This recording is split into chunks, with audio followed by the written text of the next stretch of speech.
Get back to work, Vlad, owner of the Farfa and Friends YouTube channel, who is just barely off screen. If you want to keep uploading my progression reactions, you'll make sure you edit those Dual Links VODs faster! Oh. Hi. I didn't see you there. I'm Joseph Rothschild, aka MBT. This Thursday at 11 a.m. on twitch.tv/MBTYugiO, I will be going live for 1 hour. Sort of. We're doing a subathon. Now, I know I said I would never do a subathon, but then I saw this. For free! And then I did this. So we are going to do one. Presenting MBT's subathon for the benefit of putting a down payment on a house, which is really hard to do right now because Zillow coded a bot to buy all the real estate in America, but then they failed to sell that real estate, and now they have to sell those properties to a private equity firm. Anyway, if you want to stop by, there's going to be a ton of sick giveaways, cool guests, and we're going to be playing some games. Maybe even Yu-Gi-Oh! Hope to see you there.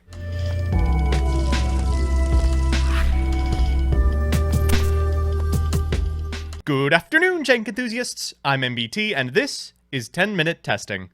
This is a weird one. Usually my 10-minute testings aren't this normal.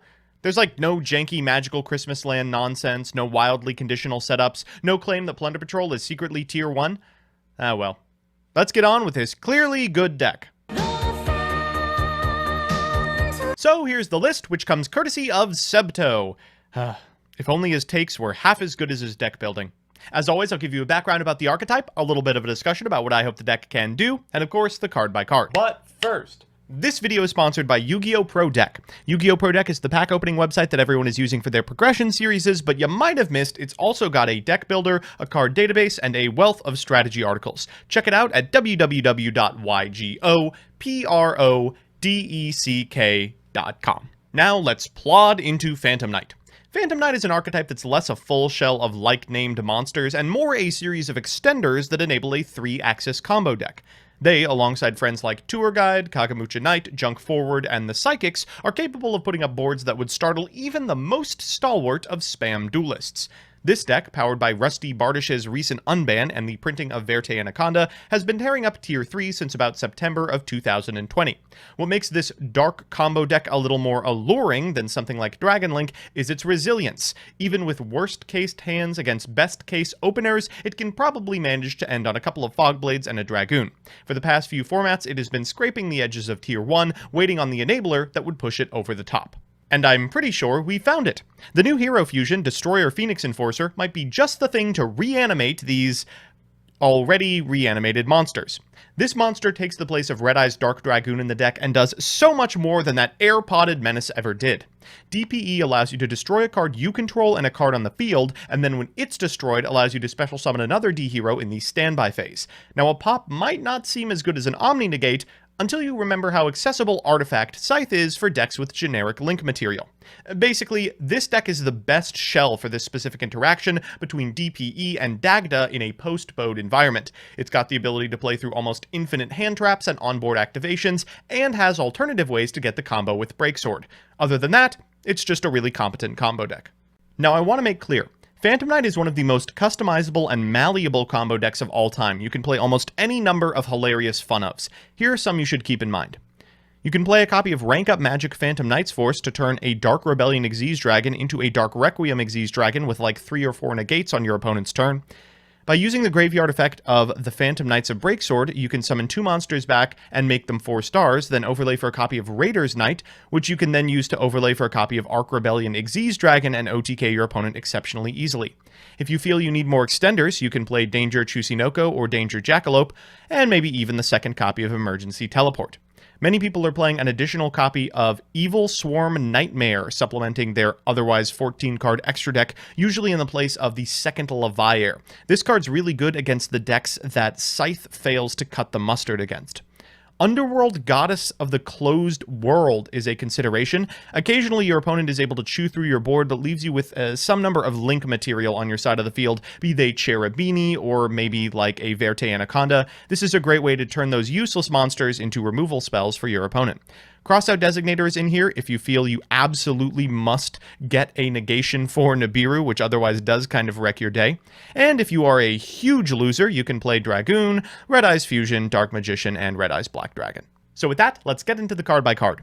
First up, our Phantom Knights. The Phantom Knights of Torn Scales is the most recent Phantom Knight. As an ignition effect, it allows you to discard a card, send a Phantom Knights card from your deck to the graveyard, and if another Phantom Knights card in your graveyard is banished, you can special summon this card from your graveyard but banish it when it leaves the field. Those are both hard once per turns. Next up are the Phantom Knights you know and love, 3 copies of Silent Boots, 1 copy of Ancient Cloak, 1 copy of Ragged Gloves, and 1 Stained Greaves. This card isn't great but does come up. If a Phantom Knights monster is special to your field, you can special summon this card from your hand, then increase its level by 1. And you can banish it from your graveyard to special summon a Phantom Knights monster from your hand except for Stained Greaves. We're also playing 1 copy of Reinforcement of the Army, which of course can turn into many extenders, provided we are at different points in our combo through Junk Forward and his friends, or any of the Phantom Knights if we need a starter. For traps, we're on 2 copies of Fogblade, 1 copy of Wing, and 1 copy of Shade Brigandine. Next up for starters, we're on 3 Tour Guide from the Underworld, 2 copies of Kagemucha Knight, incredibly powerful card, and of course a Warrior, so it's searchable off of Rhoda, and Junk Forward. Finally, we are on Psychic Wielder, Psychic Tracker, and 1 copy of Emergency Teleport. I would maybe bump this up to 2, but a 2-to-2 Garnet ratio seems a little sussy, even from my perspective. It's just so good with Forbidden Droplet, however. We've got a copy of Seer and a copy of Graph alongside a Called by the Grave, followed by some hand traps, 3 Ash Blossom and Joy Spring, which can be summoned in a pinch to make Cherubini, and 3 Effect Veiler. For spells, we're on 3 Forbidden Droplet. It is so fantastic in this deck specifically, which usually leaves random monsters on the field like nobody's business. 3 Fusion Destiny, even drawing this card is good, and that's what sets it apart from cards like Red Eyes Fusion, and 1 apiece of Celestial and Plasma. Now, Sebto sent me this list and said that Plasma should probably be a dasher, but it comes up so infrequently in this deck, and he's got a secret Plasma and not an ulti dasher. Finally, we're playing 1 copy of Artifact Scythe.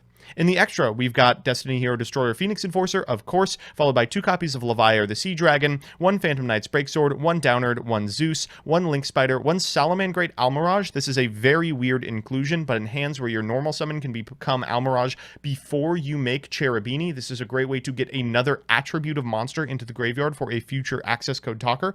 We've got Cherubini, we've got Artifact Dagda, Predaplan Verte Anaconda, the Phantom Knights of Rusty Bardish, Nightmare Unicorn, Access Code Talker, and Apollosa. So, with that, let's jump into the games. Our first match is up against Mech Knight Musket, and we could show off this deck's best possible opens versus 0 hand traps, but I don't think that's particularly realistic. It's 2021. Your opponent's going to have interaction on your first turn. Moreover, one of the big strengths of Phantom Knight is the ease with which it plays through hand traps.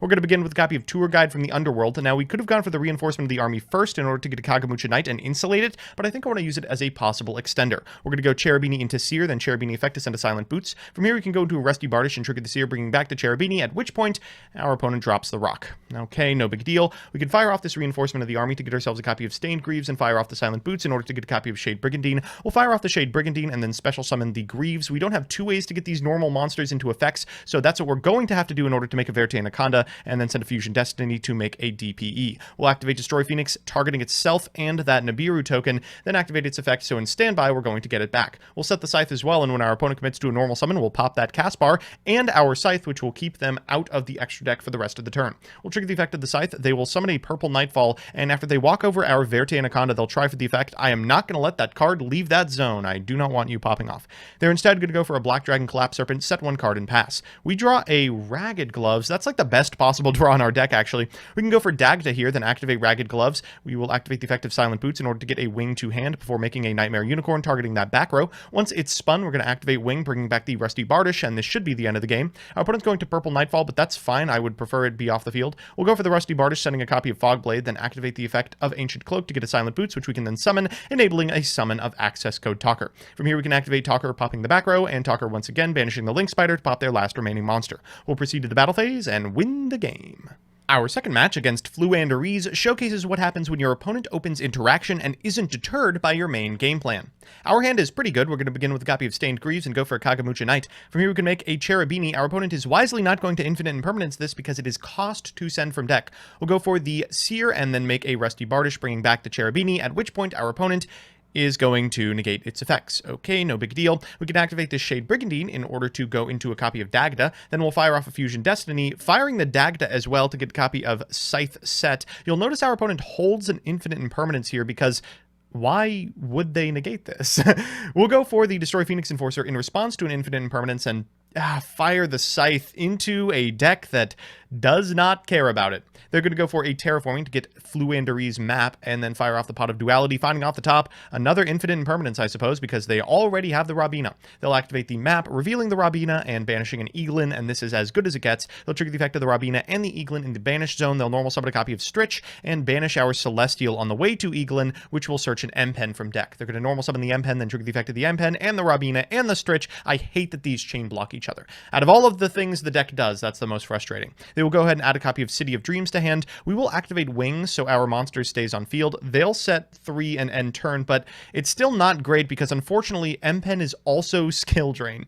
Our opponent's going to negate the effect of our Destroy Phoenix Enforcer, but we got to go to battle to get it out. We'll go for the Staingreaves here in the Psychic Tracker with the idea that eventually we can go into a Break Sword, but unfortunately City of Dreams will put a quick end to that because here they can normal summon the Eaglin, add a copy of Raise of the Mega Monarch, tribute the Raise of the Mega Monarch, and trigger in Graveyard the effect of the Flundries in the City of Dreams, setting all of our monsters. Why does it also need to be able to do that?